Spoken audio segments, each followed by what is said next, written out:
Hello guys, in today's video I'm gonna show you how to fix Minecraft sound problem easy and quick. If you want to fix it, first open device manager, and then once you're here go to sound, video and game controllers, and here make sure to update all those drivers. Here right click update, search for updates, and then one by one into the last one here, and then let's move to the next step.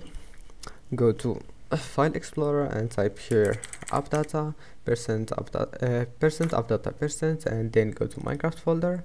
And if you don't want to lose your worlds and your resource packs, just make sure to move those two files into your desktop. Now delete Minecraft folder, then open Minecraft launcher. Now just log into your account, and that's it. Now once you're here, just go to appdata folder again and move back those two files, and that's it. Just move it to Minecraft folder and then click play, and you will find that your problem is fixed. Don't forget to like, and see you in the next video.